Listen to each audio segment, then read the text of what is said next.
चलो दोस्तों, अब देखते हैं लेटेस्ट पेपर मार्च 2024 मार्च 24 के क्वेश्चन 4 एंड 5। मार्च 24 के question 4 and 5। Let's proceed. Here we go with question 4। First question guys, तो पहले क्वेश्चन पढ़ते हैं। क्या लिखा है? A tank can be filled by 2 taps in 6 hours. The smaller tap alone takes 5 hours more than the bigger tap alone. Find the time required by each tap to fill the tank separately. तो क्या बोल रहे हैं? Tank को fill करने की बात बोल रहे हैं। टैंक फिल करना है। There are two types of taps, one is bigger tap and other is smaller tap. तो अब हम देखते हैं, a tank can be filled by 2 taps in 6 hours. अगर दोनों टैप्स ओपन कर दिए जाए तो tank will be filled in 6 hours. उसके बाद जो लिखा है उस पर थोड़ा फोकस कीजिए। Smaller tap alone, smaller tap alone takes 5 hours more. अगर सिर्फ और सिर्फ स्मॉलर टैप को अलोन ओपन कर दिया जाए, it takes 5 hours more than whom? Than the bigger tap to fill the tank. तो हमें क्या ढूंढने बोला है? Time required to fill the tank by each tap separately. कि if you open only bigger tap, how much time will be taken, and if you open only smaller tap, how much time will be taken. तो हम शुरुआत कैसे करेंगे? We'll start with that second line. तो हम उसको ऐसे लिखेंगे, smaller tap, ST लिखते हैं, smaller tap takes मतलब equals to, takes मतलब equals to 5 hours more, जगह छोड़ के plus 5 hours more, जगह छोड़ के plus 5. Then whom? Then the bigger tap. Smaller tap takes equals to 5 hours more. Then whom? Bigger tap. आपको क्या सीखा है? हमेशा राइट साइड वाला अज्यूम करो, राइट साइड वाला इक्वल टू के इस तरफ वाला. तो will start this way. Let the time taken bye bigger tap to fill the tank be x. सिर्फ x मत लिखना, x hours. The time taken by bigger tap to fill the tank be x hours. तो smaller tap का क्या होगा? Therefore, time taken by smaller tap to fill the tank is equals to bigger tap plus 5 है. bigger tap को हमने x लिया तो ये बन गया x plus 5 hours. So bigger tap will fill the tank in x hours, total time x hours. Smaller tap will fill the tank in x plus 5 hours. But देखो दोस्तों, होता क्या है, ये टोटल टाइम है, टोटल टाइम. तो इसमें equation बनाने के लिए आपको एक बात समझनी पड़ेगी. एक एग्जांपल देती हूँ. if there are 100 pages in a book, 100 pages in a book, कितने पेजेस है? 100 पेजेस, जिसको हम 4 दिन में कंप्लीट करते हैं. एवरीडे हम इक्वल पेजेस रीड करेंगे. तो एक दिन में आपने कितने पेजेस रीड किए? 25, 25, 25, 25. Which means in one day how many pages were read by you? 25 out of 100. 25 upon 100 is 1/4. 1 za 4 za. Which means when you just talk about one part, this becomes 1 out of 4. तो अगर मैंने एक book पढ़ने में 5 दिन लगाए, 5 days, तो एक दिन में मैंने कितना बुक पढ़ा? 1 out of 5. 1 out of 5. Similarly, if a tank is filled in x hours, in 1 hour, how much part will be filled? It will be 1 out of total, that is 1 upon x. Similarly, another tap takes x plus 5 hours. तो अगर मैं यहाँ पे आपको समझाने की कोशिश करूँ, it takes x plus 5 hours. हमारा smaller tap ले रहा है x plus 5 hours. So in 1 hour, how much tank will be filled? It would be 1 out of x plus 5. वापस समझ लीजिए. If you are completing the work in 5 days, in 1 day how much work is done? 1 out of 5. If the tank is filled in x hours, in 1 hour how much part of the tank is filled? 1 by x. If tank is filled in x plus 5 hours, in 1 hour, how much tank will be filled? 1 upon x plus 5. अब आप बोलेंगे ये क्यों करना है? Here we have to convert all the information with respect to 1 hour to form the equation. तो अब यहाँ पे हम लिखेंगे tank, part of tank लिख देते, tank नहीं part. In 1 hour थोड़ा सा part तो fill होगा, so part of tank filled by bigger tap in 1 hour. Part of tank filled by bigger tap in 1 hour. It takes total x hours, तो 1 hour में हो जाएगा 1 upon x. Part of tank filled by smaller tap in 1 hour. Smaller tap को कितना time लग रहा है? x plus 5 hours. तो 1 आवर में कितना होगा? 1 upon x plus 5. So this is the part filled by bigger one. This is the part filled by smaller one. You have the information called both the taps fill the tank in 6 hours. Together they fill the tank in 6 hours. तो हम यहाँ लिखेंगे both the taps together fill the tank in 6 hours. दोनों मिला के 6 hours में tank fill कर रहे हैं. तो इन 1 hour कितना होगा? इन 1 hour अब आप ही बता दीजिए इन 1 hour कितना होगा. Therefore, part of tank filled by both the taps in 1 hour is equals to 1 upon 6. So you have got the information. Part of tank filled by bigger tap, smaller tap and both together. इससे क्या हो जाएगा? Now we can frame the equation. How? Let us see. According to given condition, can't we say guys time taken by bigger plus time taken by smaller is equals to total time. But याद रखना तीनों 1 hour के conversion में ही होने चाहिए. 1 upon x, 1 upon x plus 5 and 1 upon 6. Because तीनों को अलग अलग टाइम लग रहा है. And that is why to equate हमें सबको 1 hour में convert करना है. So now time taken by bigger tap 1 upon x plus time taken by smaller 1 upon x plus 5. Time taken by both 1 upon 6. तो ये बन गया आपका इक्वेशन. अब इसको सॉल्व कैसे करते हैं? Therefore, दो फ्रैक्शन के बीच में जब प्लस माइनस हो उसे बोलते हैं हथकड़ी. क्या बोलने का? हथकड़ी.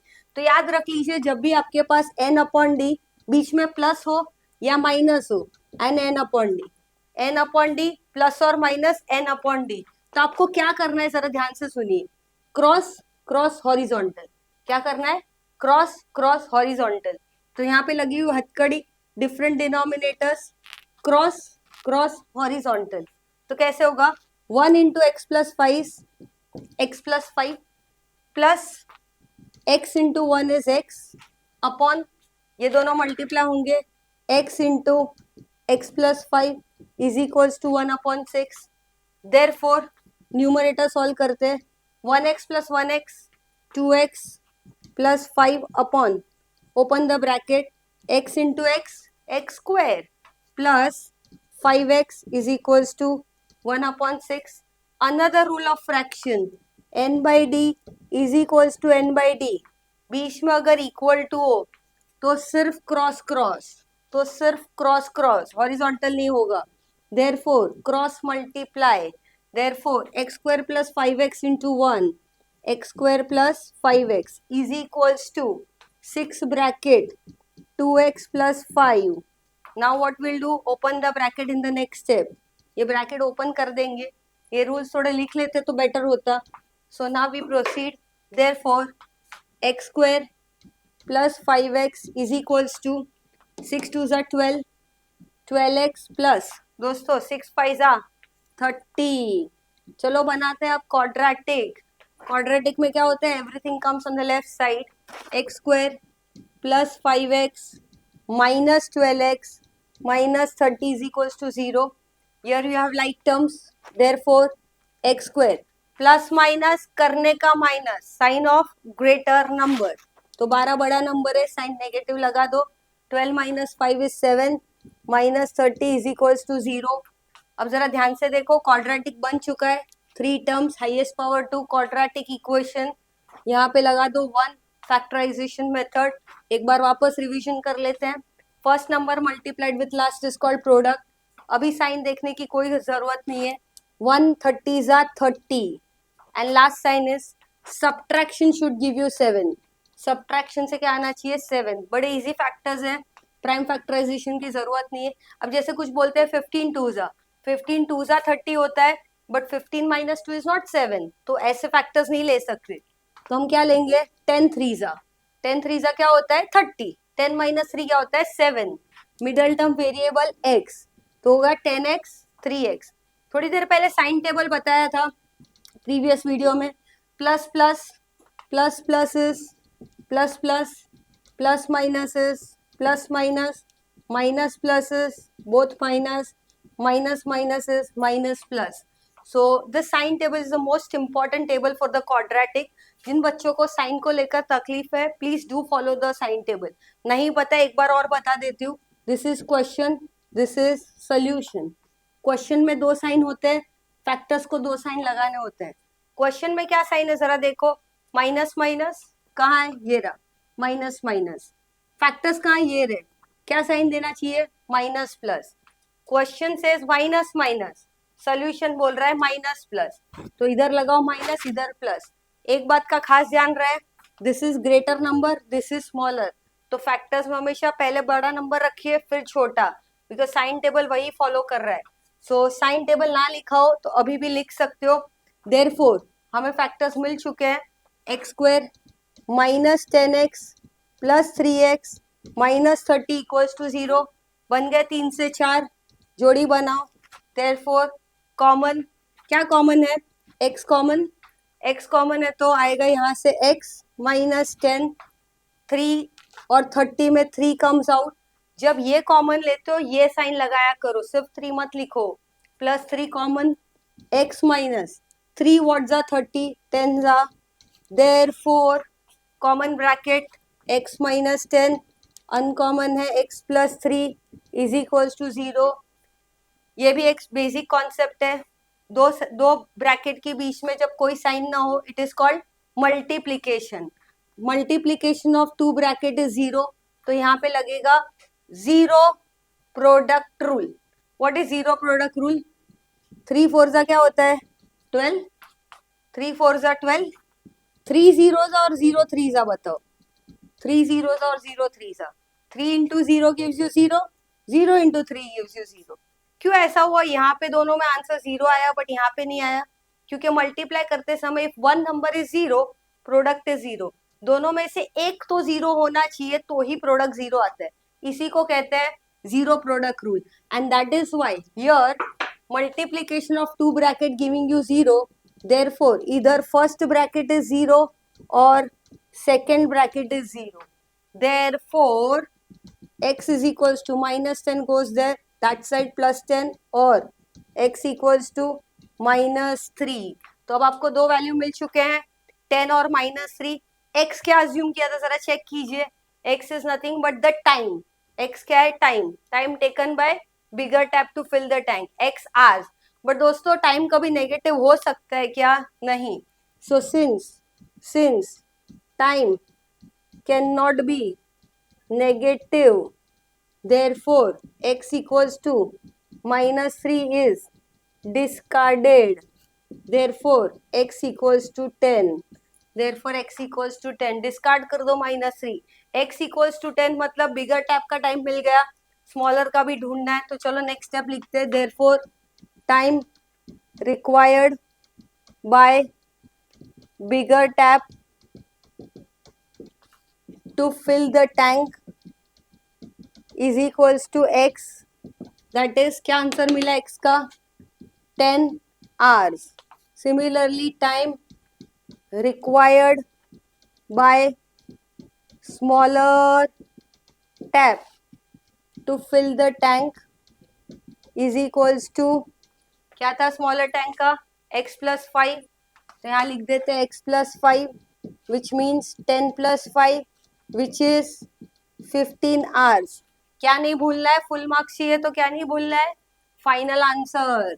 तो चलो लिखते हैं final answer, What would be the final statement? Time required by bigger tap is 10 hours and that of smaller tap is 15 hours to fill the tank separately. कहने का मतलब समझे, अगर सिर्फ बिगर टैप टैंक भरेगा तो 10 आवर्स लगेंगे, सिर्फ स्मॉलर टैप टैंक भरेगा तो 15 आवर्स लगेंगे, दोनों साथ में होंगे तो 6 आवर्स में काम हो जाएगा. That's what they asked us to find the time and that is your final answer. चलो दोस्तों, अब देखते हैं क्वेश्चन 4 का सेकेंड सम. ग्राफ है तो फटाफट ग्राफ बुक निकाल लीजिए, ये ड्राइंग किए बिना नहीं समझ में आएगा और 99% चांस है वापस पूछा जाएगा. फ्रीक्वेंसी पॉलीगॉन पे क्वेश्चन है. Let's have a look on the question. The following table shows classification of percentage of marks of students and the number of students. बच्चों के परसेंटेज मार्क्स और नंबर ऑफ स्टूडेंट्स है. Draw the frequency polygon. जरा question ध्यान से पढ़िए. Draw the frequency polygon. Polygon दो तरीके से बनता है, with histogram, without histogram. Draw frequency polygon from the table, from the table, without without without drawing the histogram. Histogram नहीं बनाना है, सिर्फ और सिर्फ पॉलीगॉन बनाना है. तो उसके लिए सबसे पहले पॉलीगॉन बनाने के लिए बेसिक टर्म्स बता दूं. जो टेबल दिख रहा है वहां पे राइट साइड, क्लासेस कंटिन्यूअस होने चाहिए और उसका एक टेबल बनेगा, उसके बाद ग्राफ बनेगा. तो have a look. Result percentage 20 to 40, 40 to 60, 60 to 80, 80 to 100. Absolutely classes are continuous. 40 end हो रहा है, 40 स्टार्ट हो रहा है, क्लासेस कंटिन्यूअस है. नंबर ऑफ स्टूडेंट्स दिए हैं, तो 2 कॉलम का टेबल दिया है. कितने कॉलम का? 2. 2 से हम बनाएंगे 4. कौन से 4 बताते हैं. एक तो result, that is class as it is आएगा. Second column required for the polygon is class mark. Second column क्या लगेगा? Class mark. थर्ड होगा नंबर ऑफ स्टूडेंट्स, फ्रीक्वेंसी. और फोर्थ होगा कोऑर्डिनेट XI FI. तो टेबल को थोड़ा डिटेल में समझते हैं, उसके बाद हम ड्राइंग वर्क पे जाएंगे. पहले टेबल बनाना है, वो भी बहुत ध्यान से. वापस रिमाइंडर दे दूं, हिस्टोग्राम नहीं बनाना है, सिर्फ पॉलीगॉन पूछा है. 99% चांस 2025 पेपर में भी ये पूछ सकते हैं. चलो let's proceed. Let's see how to make the table. तो देख रहे हो ना दोस्तों, रिजल्ट है, नंबर ऑफ स्टूडेंट्स है. आप भी मेरे साथ ड्रॉ कीजिए कैसे बनाना होता है टेबल. तो ये बन गया अपना फर्स्ट कॉलम, ये हमारा फर्स्ट कॉलम, ये हमारा सेकेंड कॉलम, ये हमारा थर्ड कॉलम, ये हमारा फोर्थ कॉलम. अब हम यहाँ पे हेडिंग के लिए 2-3 लाइन छोड़ सकते हैं. 4 क्लास दिए हैं, बट आ गए ना ट्विस्ट. हिस्टोग्राम नहीं बनाना है, पॉलीगॉन बनाना है. तो सिर्फ पॉलीगॉन होता है, तो पॉलीगॉन ऐसा हवा में नहीं लटक सकता ना, उसका एक स्टार्टिंग पॉइंट और एंडिंग पॉइंट एक्स एक्सिस पे होता है. इसलिए we need 1 extra class in the beginning and 1 extra class at the end. 1 extra class in the beginning and 1 extra class at the end. तो है 4, बट हम कितने बनाएंगे? 6. देख लीजिए, 1 2 3 4 5 and the last one is 6. हमने 4 से 6 कर दिए. We need 1 extra in the beginning, 1 extra at the end. अब थोड़ी सी हेडिंग लिख देते हैं. यहाँ पे आएगा result in percentage. Percentage table pencil scale से ड्रॉ करना होता है. सेकेंड कॉलम लिखना है क्लास मार्क, जिसे कहते हैं XI. क्लास मार्क को क्या कहते हैं? XI. तीसरा होता है नंबर ऑफ स्टूडेंट्स. क्या होता है? Number of students.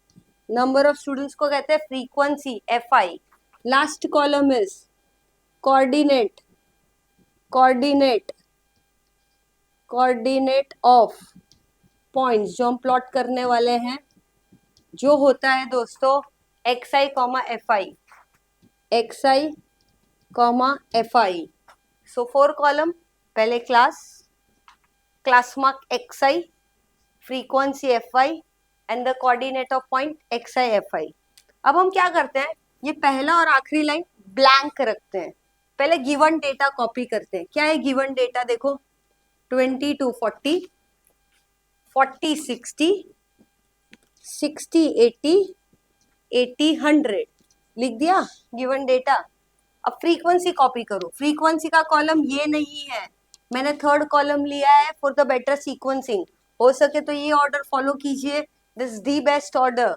तो फ्रीक्वेंसी यहाँ है, यहाँ थर्ड कॉलम, तो यहाँ पे लिखिए 25, यहाँ पे लिखिए 65, इधर 80 और यहाँ 15. देखो जो दिया था डेटा वो हमने फिट कर दिया, जो ब्लू कलर से दिख रहा है. अब हम दूसरा कलर डालकर आपको जरा समझाने की कोशिश करते हैं कि ये जो एक्स्ट्रा क्लास है वो हम ग्रीन कलर से ऐड कर देते हैं. How much is the gap, 20 to 40, मतलब विथ कितना हुआ, 20 हुआ, 20. तो इधर 20 पीछे जाना है, तो अगर मुझे 20, क्योंकि ये 20 पे खत्म हो रहा है, ये शुरू हो रहा है, सॉरी 20 पे शुरू हो रहा है, तो ये 20 पे खत्म होगा, तो 20 पीछे जाइए, तो एक्स्ट्रा क्लास बन गया 0 to 20. वैसे ये 100 पे खत्म हो रहा है, तो 100 पे शुरू होगा, 100 to 120 बन गया एक्स्ट्रा क्लास. 0 to 20, आराम से देखिए, 0 to 20, 100 to 120. अब इसकी फ्रीक्वेंसी, क्योंकि हमने अपने मन से इस क्लास को ऐड किया है, इसकी फ्रीक्वेंसी होगी 0, इसकी भी फ्रीक्वेंसी होगी 0. ठीक है, सो अभी क्लास रेडी हो चुके हैं. Next step is to find the class mark. अब जिन विद्यार्थियों को ना पता उनके लिए क्लास मार्क का फॉर्मूला है L1 plus L2 upon 2. What is L1 plus L2 upon 2? Lower limit plus upper limit upon 2. अब आप बोलोगे क्या होता है लोअर लिमिट, ये लेफ्ट वाला लोअर लिमिट, राइट वाला अपर लिमिट, दोनों को प्लस करके डिवाइड बाय 2 कर दीजिए. तो 0 प्लस 20, 0 मत बोलना, 0 प्लस 20 20, 20 अपॉन 2, 0 प्लस 20 20 अपॉन 2, क्या गया क्लास मार्क 10. अब ऐसे हर एक को ऐड और डिवाइड करने की जरूरत नहीं है. आप पूछोगे क्यों, देखो 20 प्लस 40 कितना हुआ 60, 60 अपॉन 2 कितना हुआ 30, आ गया क्लास मार्क 30. बट विद मेरे पास 20 के, तो I can now keep adding 20 20. 10 में 20 ऐड करो, वही आया ना 30. 20 ऐड किया तो 30 आया, ऐड डिवाइड बाय 2 किया तो भी 30 आया. तो अभी सिर्फ 20 20 ऐड करते जाओ, 10 30, 20 ऐड करो, 50 70 90 110. सो ये हो गया क्लास मार्क. दो क्लास के बीच का जो सेंटर होता है वो हो जाता है क्लास मार्क, जिसका formula L1 plus L2 upon 2. Now come to the fourth point, coordinate. Coordinate XI हमेशा x एक्सिस पे दिखाना होता है, ये y पे. और कोऑर्डिनेट ज्योमेट्री सीखो, x first then y, x comma y. But यहाँ पे y नहीं है, it is XI comma FI, क्योंकि ये x एक्सिस पे जाने वाला है. Only for your reference, this is going to be on x axis, this is going to be on y axis. ये लिखना नहीं, आपको समझाने के लिए लिखा है, x एक्सिस y एक्सिस, इसलिए कोऑर्डिनेट बनता है XI कॉमा FI. तो यहाँ पे लिखते हैं 10 comma 0, 30 comma 25, 50 comma 65, 70 comma 80, 90 comma 15, 110 comma 0. So ये बन गया table. First part is done guys. Now let us come to the graph part. Let us come to the graph part. अब graph कैसे बनाएंगे, देखो पहले हमें बनाना होगा वर्टिकल लाइन. अगर आप ग्राफ पेपर पे मेरे साथ बना रहे हैं तो यहाँ से 2 लाइन छोड़ना, नीचे से भी 2 लाइन छोड़ देना. Horizontal one is x axis, vertical one is y axis. देखिए कैसे बन रहा है ग्राफ, ये आ गया x एक्सिस, ये हो गया y axis, horizontal one is x, vertical one is y. थोड़ी और डिटेल में चीजें बताते हैं. राइट साइड वाला x होता है, तो लेफ्ट साइड वाला होता है x डैश. x डैश कैसे लिखते हैं, ऐसे लिखते हैं. बहुत स्टूडेंट्स x डैश कैसे लिखते हैं, ऐसे. x1 होता है, ये x डैश नहीं है, डैश ऊपर आता है, क्योंकि नेगेटिव x एक्सिस को x डैश कहते हैं. अच्छा, अप साइड इज पॉजिटिव तो y है, ये नीचे वाला नेगेटिव साइड है, तो इसे y डैश कहते हैं. x और y के इंटरसेक्शन को ओरिजिन कहते हैं, तो इधर क्या आएगा 0 0. यहाँ पे गैप रखना क्योंकि हमारे पास प्लॉटिंग के लिए जगह होना चाहिए। अभी यहाँ पे आगे बढ़ते हैं। एक्स एक्सिस पे हम क्या लगाने वाले हैं जरा देखते हैं। इधर लिखा हुआ है एक्स एक्सिस, यहाँ लिखा हुआ है Y axis. Simple, frequency always on Y and class mark on X. Frequency polygon में क्लास्मा कॉन एक्स। तो एक काम कीजिए, मेरे साथ प्लॉटिंग स्टार्ट कीजिए। ये 0 है, यहाँ से एग्जैक्टली एक बॉक्स पे डॉट डालिए, one box of the graph. एक एक बॉक्स पे पॉइंट डालते जाइए। आई टेक इट रैंडमली, आपके पास ग्राफ बुक है तो आप ग्राफ पे ले लीजिए और क्लास मार्क लिख दीजिए। क्या है class mark? 10, 30, 50, 10, 30, 50, 70, 90 and 110. Yes, 110 is the last one. This is not required. ठीक है, तो ये हो गए क्लास मार्क। अब सुनिए, यहाँ पे लिखना होगा क्लास मार्क। क्लास मार्क इतना ही नहीं, it is the result in percentage. तो नेक्स्ट लाइन में लिखना भी है result in percentage. Result in percentage, सिर्फ क्लास मार्क नहीं लिखना है, रिजल्ट इन परसेंटेज लिखना है। अच्छा, अब यहाँ पे जरा देखिए गैप कितना है, 20 का।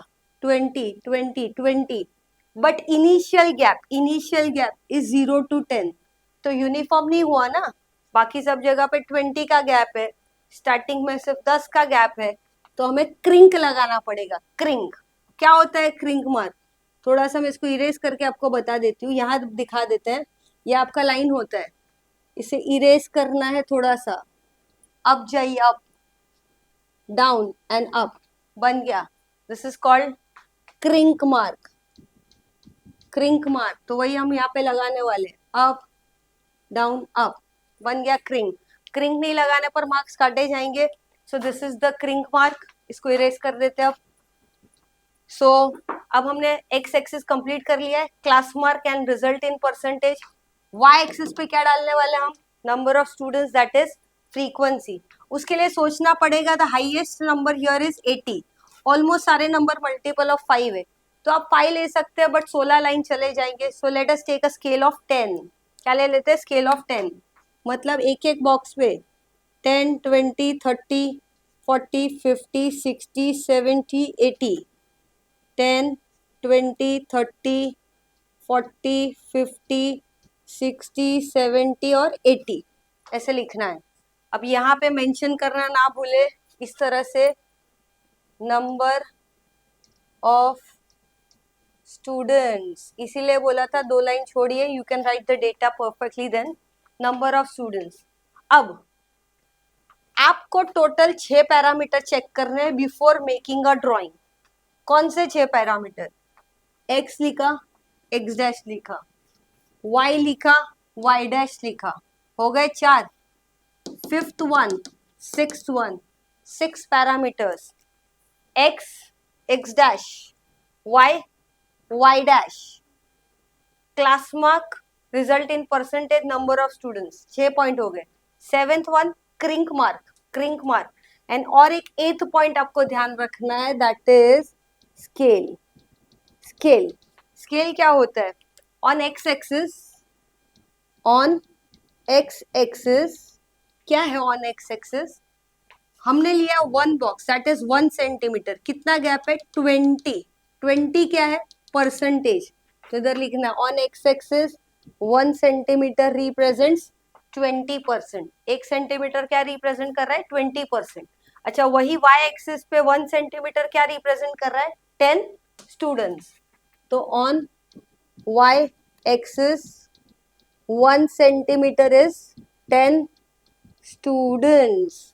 सो टोटल 8 हो गए। 8 पॉइंट चेक किए बिना कभी भी ग्राफ बनाने की घाई मत करना। 1 x x dash, y y dash, what does y denote, what does x denote? Kink mark and scale. इतना होने के बाद ही हमें प्लॉटिंग करनी है। Now plotting is hardly a work of 1 minute, but ध्यान से करना है। तो चलो देखते हैं। सबसे पहला पॉइंट है हमारा 10,0। क्या पॉइंट है? 10,0। It is x, y guys, as simple as that. तो 10 यहाँ देखना है, नो फ्रीक्वेंसी ऑन y, इसको सर्कल करके कोऑर्डिनेट लिखना कंपल्सरी। 10,0 कोऑर्डिनेट लिखना कंपलसरी। नेक्स्ट पॉइंट 30,25, 30,25, तो 30 तो ये रहा, 25 कहाँ प्लॉट करोगे? 20 और 30 दोनों के बीच में होती है 10 लाइन्स। आपने 10 लाइन्स को 10 स्टूडेंट्स अज्यूम किया है, 10 लाइन्स 10 स्टूडेंट्स, तो 1 line is going to be your 1 student, मतलब 20 के बाद 5th line would be 25 students. So ये 30 की लाइन में स्ट्रेट आकर 25 पे प्लॉट करें, यहाँ से 30, यहाँ से 25, should be aligned like this and put a dot and write down 30,25. Next is 50, 65. 50 is here, 65 will be between 60 and 70. 5th line, 60 के बाद 5th लाइन लीजिए, 5th लाइन बन गया 65. So 50, 65. Let's check the next one 70, 80. 70 से straight जाइए, 80 के वहां plot कीजिए और लिखिए 70, 80. या मैं थोड़ा ड्राइंग के लिए बीच में आएगा तो हम यहाँ लिख देते हैं 50, 65. ठीक है, थोड़ा एडिट कर दिया. Next is 90, 15.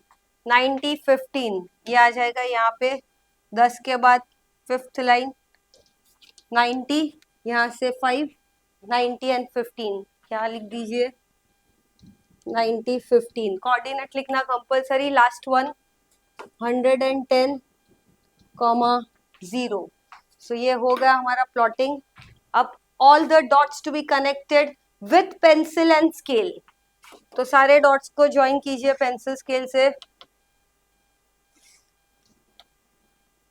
ऐसे ज्वाइन करते जाइए. एंड दिस लास्ट वन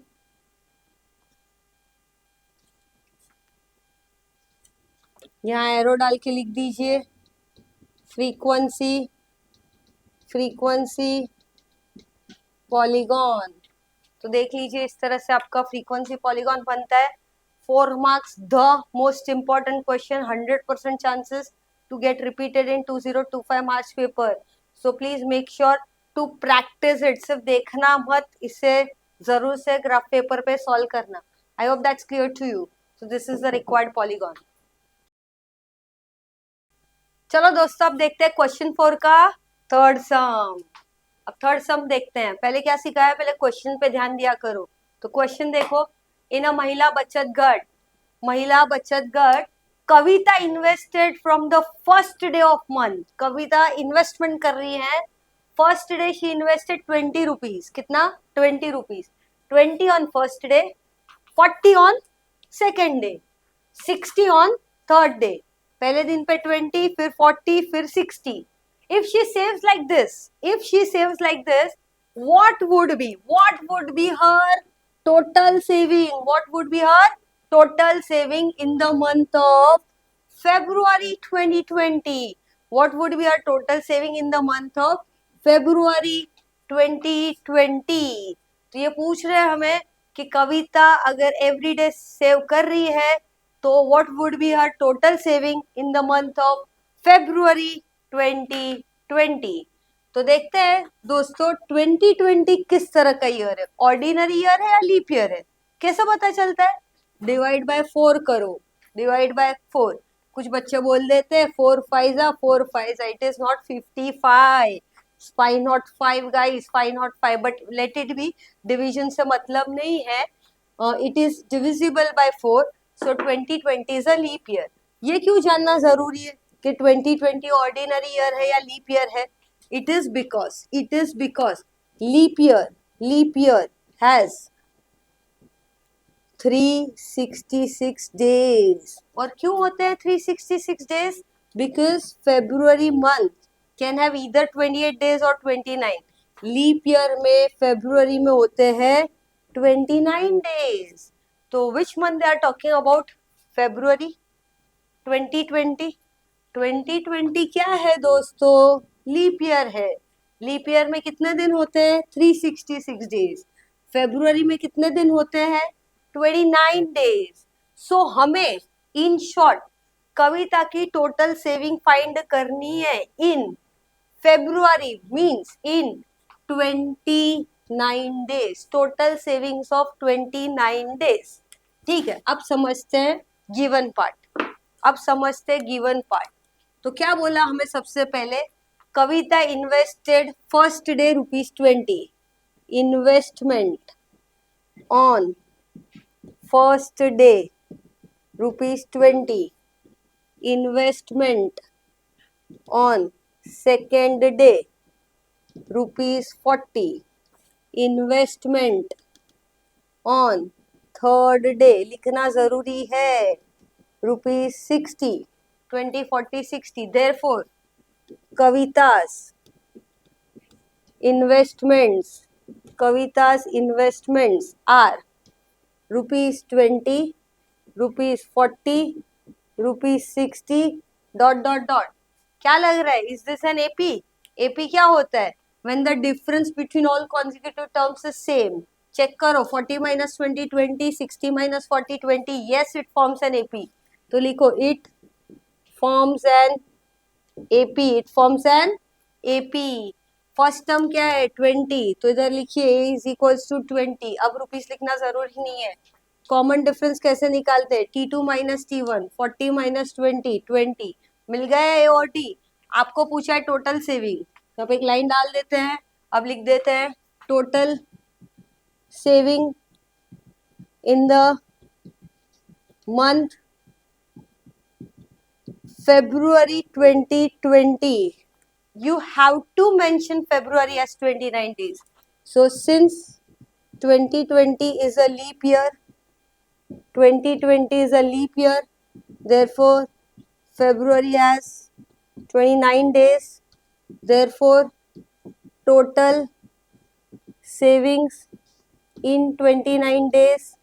दोस्तों, एक TN होता है, एक SN होता है. बहुत क्लियर वर्ड्स में बोलना है, एक टोटल सेविंग ढूंढना है. क्या पूछा है? Total saving. टोटल सेविंग कितने दिनों की? 29 डेज. तो उसको बोलते हैं S29 question mark. Total saving is S29 question mark. SN का वी हैव टू फॉर्मूलाज, बड़ा फॉर्मूला, छोटा फॉर्मूला. A और D है तो ऑब्वियसली हम बड़ा फॉर्मूला यूज करेंगे. तो यहाँ पे हम लिख देंगे SN is equals to N/2. N/2 bracket 2A plus N-1 into D. Bracket में क्या लिखने का? फुल मार्क्स चाहिए तो लिखने का formula. This is the SN का बड़ा फॉर्मूला. बोलो एक बार मेरे साथ, SN is equals to N/2 into 2A plus N-1 into D. Therefore S N की वैल्यू क्या है? 29 is equals to 29/2 bracket 2 into A की वैल्यू चेक करो. A की value 20 plus 29 days minus 1, difference है 20, bracket close. Very very simple. वापस repeat कर देती हूँ. N29, इधर भी N29, इधर भी N29. A का वैल्यू 20, D का value 20. Simple substitution. Which is equals to 29/2 as it is रखो. अब चलो आगे बढ़ते हैं. 2 इंटू 20 मल्टीप्लाई करो, 40 प्लस 29 माइनस 1, 28 इंटू 20. याद दिला दूं आप लोगों को, बोर्ड मास M मल्टीप्लीकेशन कम्स फर्स्ट. तो कुछ बच्चे पहले से ऐड कर देते हैं, ऐसे नहीं होता है, पहले मल्टीप्लाई करना पड़ेगा. तो नेक्स्ट स्टेप पे आओ. 29/2 ब्रैकेट 40 प्लस 28 का डबल कितना होता है? 56. एक जीरो लगा दो, 560. अब एडिशन कीजिए. थोड़ा सा हम प्रोसीड कर देते हैं. Therefore S29 is equals to 29/2 into bracket, मतलब क्या सीखा है? इंटू 560 प्लस 40 करो, कितना होगा? 600. 560 प्लस 40 एडिशन आना चाहिए, 600. 2 1 जा 3 जा 6, so 300. Next step S29 into 300. Therefore S29 कितना होता है? 29 into 3. नहीं आता है तो करने का ऐसे, 9 3 जा 27, 2 6 8 87. तो इधर लिखने का 8700 and let us erase this one. तो आपको मिल गया आंसर 8700 S29. तो sentence should be like this. Total saving in the month of February is. तो लिख देते हैं final answer, Kavita's total savings in the month of February 2020 is rupees 8,700। देखो कविता जी ने 8,700 सेव किए, आप भी डेली सेव करो, आपके भी फरवरी में 8,700 सेव हो जाएगी। Alright, I hope all of you understood. चलो दोस्तों अब देखते हैं क्वेश्चन नंबर 5। क्वेश्चन 5 का first sum, there we go guys. Wow, pie diagram, very easy to score, इसे कभी मत छोड़ना दोस्तों। In the given figure pie diagram represent, देख रहे हो ना वहां पे pie diagram, given figure the pie diagram represents, क्या रिप्रेजेंट कर रहा है? Amount spent on different sports by a school administration in a year. School ने कौन से स्पोर्ट्स पे कितना खर्चा किया, उसका एक पाई डायग्राम बनाया गया है। If the money spent on football, क्या दिया है? Money spent on football is 9,000। School ने फुटबॉल पे कितना खर्चा किया? 9,000। Then answer the following question. 2 प्रश्न, 3 मार्क आपके। What is the total amount spent on sport? अगर फुटबॉल पे 9,000 डाला है तो टोटल स्पोर्ट्स पे कितना खर्चा किया? और second question, what is amount spent on cricket? Particularly cricket पे कितना खर्चा किया? So 2 questions to be answered. Here is your pie diagram which shows cricket, kabaddi, football and hockey, 4 different games. तो इसे कैसे सॉल्व करते हैं? Let's see. Point number 1 A. पहले फर्स्ट पॉइंट A देखते हैं। क्या गिवन इंफॉर्मेशन है आपके पास? आपके पास है फुटबॉल पे किया हुआ खर्चा, तो इधर लिखना है अमाउंट। क्या लिखना है? Amount spent by school on football is rupees how much? 9,000।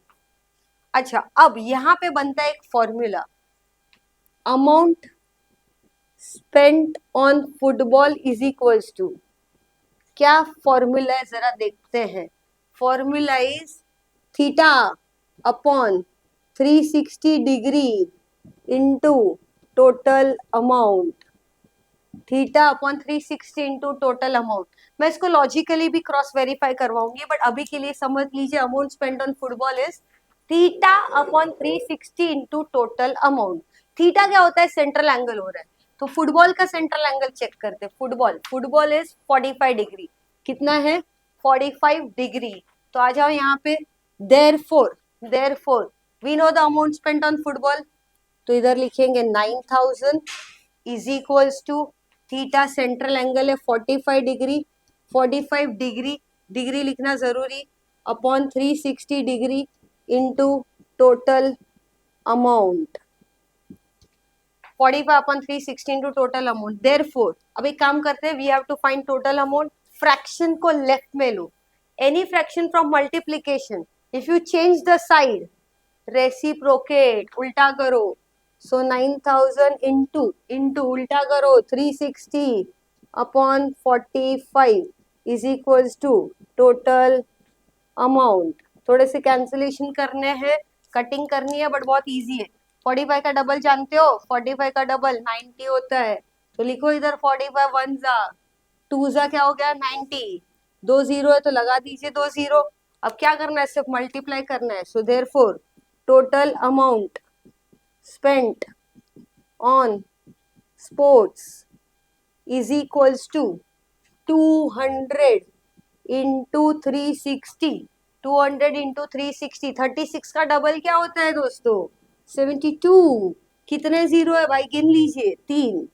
सो हो गया 72,000। तो आपके पहले क्वेश्चन का आंसर आ चुका है, amount spent is 72,000। Those who want to learn with the fundamentals कि हम फॉर्मूला क्यों रटे, तो आपको लॉजिकली समझा दूं कि अगर फुटबॉल पे 9,000 स्पेंड किया, फुटबॉल का कितना थीटा था? 45। तो इफ 45 डिग्री रिप्रेजेंट्स, ये एक्स्ट्रा नॉलेज है, 45 degree is equivalent to 9,000। Football 45 degree, उस पे 9,000 खर्चा किया, तो पूरा 360 is how much? Full 360 is how much? करो cross multiply, 9,000 into 360 upon 45, ultimately you get the same thing, 72,000. So that was with the core understanding. If 45 is 9,360 is how much? But आप इस तरह लिख नहीं सकते, इसीलिए हमने फॉर्मूला लिखा है. Okay. Now let's see the second part, guys. Let's see the second part. What is the amount spent on cricket? बहुत easy प्रश्न है, तो इधर B लिख देते हैं. Amount spent on cricket. क्या लिखना है? Amount spent on cricket is equals to same formula theta upon 360 into total amount. theta upon 360 into total amount. Cricket का थीटा देखा जाए, क्रिकेट का theta is 160 degree upon 360 degree into total amount. कितना है total amount? 72,000. तो इधर लिख दो 72,000. अब क्या करेंगे? 0 कट कर देते हैं. 0 गॉन. 36 1 जा, 36 2 जा, 3 0 as it is. So we get the next point as 16 multiplied by 2000. कितना होता है 16 का डबल? 32. So rupees 32,000. बट यहाँ पे खत्म मत करना दोस्तों. Final answer A. Total amount spent on sports is rupees 72,000 and B amount spent on cricket. कितना खर्चा किया क्रिकेट पे? rupees 32,000. Got it guys? चलो दोस्तों अब देखते हैं मार्च 24 का लास्ट क्वेश्चन 5 का सेकेंड क्वेश्चन ग्राफ बेस्ड है. Let's have a look. Draw the graph of equation x plus y equals to 4. x plus y equals to 4 ये इक्वेशन दिया है, सिंगल इक्वेशन दिया है. आंसर द फॉलोइंग क्वेश्चन भी लिखा है, इसीलिए बोलते हैं क्वेश्चन पूरा पढ़ा कीजिए. Which type of triangle is formed by the line with x and y axis? Which type of triangle? अभी तक ट्राइंगल बना नहीं, बनने के बाद जरूर आंसर कर देंगे. And find the area of that triangle. Find the area. कौन से टाइप का ट्राइंगल मिल रहा है और उसका क्या ढूंढना है हमें? एरिया. तो दोनों प्रश्नों के उत्तर आपको कब मिल सकते हैं? After solving. बट अब सवाल आता है सॉल्व कैसे करें? For that they have given us one equation. तो हम इस इक्वेशन को पहले नोट डाउन कर लेते हैं ध्यान से. x plus y is equals to 4. Equation is x plus y equals to 4. अब इस टेबल बनाना पड़ेगा. टेबल बनाने के बाद 4 पॉइंट मिलेंगे, उसी 4 पॉइंट को प्लॉट करके आपका ग्राफ आ जाएगा. But there are some rules which you must know. x एंड y दोनों में से किसी भी एक को आपको लेफ्ट साइड रखना है. Any one, preferably with coefficient 1. x का भी कोएफिशिएंट 1 है, y का भी कोएफिशिएंट 1 है. तो you can keep any one on the left side. You can keep any one on the left side. चलो x को लेफ्ट में रख देते. Keep x on the left side. So 4 plus y वहां ले लो तो बन गया minus y. Keeping x on the left which is equals to 4 minus y. अब rule number 1, any one variable on the left. Any one variable on the left. Rule number 2, take any 4 values of the variable which is on the right side. y right side में है तो हम y के 4 value लेंगे. उसके लिए हम एक टेबल बनाएंगे x y x y x y x y. एक कॉलम कम बन गया है, हम लोग उसको एक्सटेंड कर देते हैं, कोई प्रॉब्लम नहीं दोस्तों. 4 पॉइंट कंपल्सरी लगेंगे. So now here we go. x y y किसको अज्यूम करने वाले y, तो मैं यहाँ पे एरो डाल देती हूँ आपको समझाने के लिए. अब y के कोई भी नंबर ले सकते हो, सिंपल इक्वेशन है. तो चलो 0 ले लेते हैं, 1 ले लेते हैं, 2 ले लेते हैं, 3 ले लेते हैं. 0 1 2 3 बहुत सिंपल नंबर्स हैं. So now we have to substitute one by one. y की वैल्यू यहाँ पे सब्स्टिट्यूट कीजिए. तो y क्या है? 0. 4 माइनस 0 क्या होता है? जरा आंसर दे सकते हैं आप. 4 माइनस 0 इज 4. तो ये आ गया 4,0 फर्स्ट पॉइंट. अब y की वैल्यू है 1 तो इधर 1 डालिए. 4 माइनस 1 इज 3. आ गया आपका दूसरा पॉइंट 3,1. y की वैल्यू क्या है? 2. इधर 2 सब्स्टिट्यूट कीजिए y की जगह पे. 4 माइनस 2 इज 2. आ गया आपका तीसरा पॉइंट 2,2. अब y की वैल्यू क्या है? 3. तो यहाँ पे 3 लिखना है. 4 minus 3 is 1. So it comes to 1,3. And successfully we have made the table with 4 points. अब क्या करना है? इसे प्लॉट करना है. प्लॉट करने के लिए आप सब ग्राफ बुक निकालिए. प्लस वाला ग्राफ बनेगा इस बार, प्लस वाला. So you have to draw x axis You have to draw y axis, right side x, left side x dash, upside y, downside y dash. क्या बोला मैंने? x, x dash, y, y dash. इतना ही नहीं, right side positive number, left side negative number, up side positive, down side negative. तो ये pattern होता है. दोनों के इंटरसेक्शन को ओरिजिन कहते हैं. You have to write the scale. 1 centimetre is equals to 1 unit on both axis. Axis का स्पेलिंग AX ES, प्लूरल है इसलिए AX ES. तो ये 3-4 चीजों का ध्यान रखे.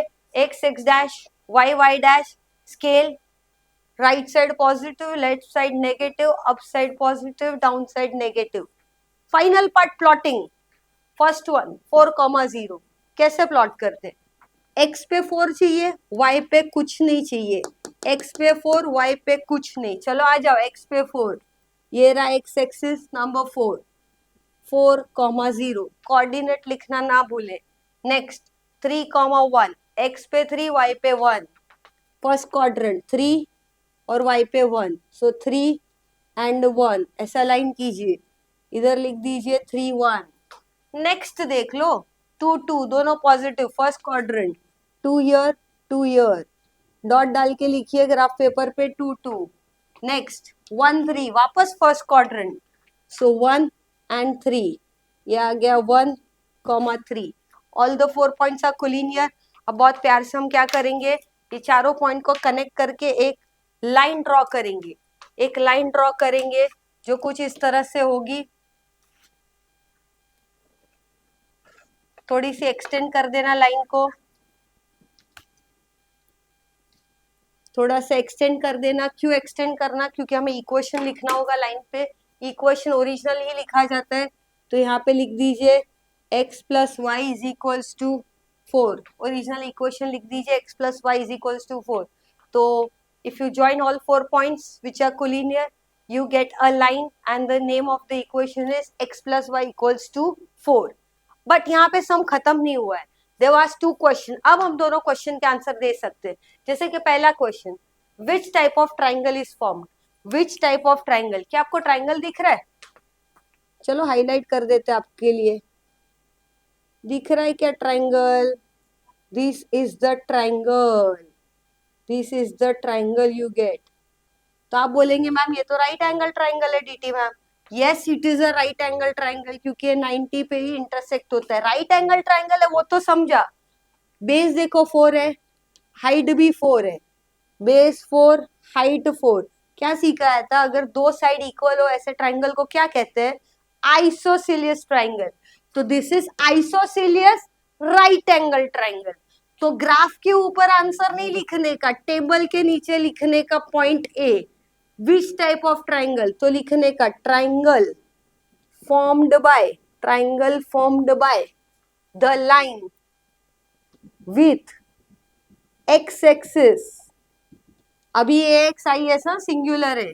X axis and Y axis is isosceles right angled triangle. Isosceles भी है और राइट एंगल भी है. Second area of triangle. तो एरिया ऑफ ट्राइंगल का फॉर्मूला जानते हो? एरिया ऑफ ट्राइंगल बचपन से सीखते आ रहे हो. Area of triangle, what is area of triangle? Half into base into height. वैसे तो कुछ बोलते हैं राइट एंगल के लिए half into product of sides forming the right angle. It's okay, you can right half into base into height. Perfectly all right. So half into base कितना है? 4 units. 1 2 3 4. कुछ ना समझे बॉक्स तो गिन सकते हैं.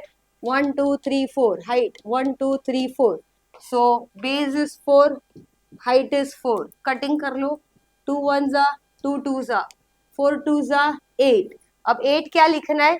सेंटीमीटर स्क्वायर भी लिख सकते हैं तो स्क्वायर यूनिट्स भी लिख सकते हैं. So 8 centimetre square.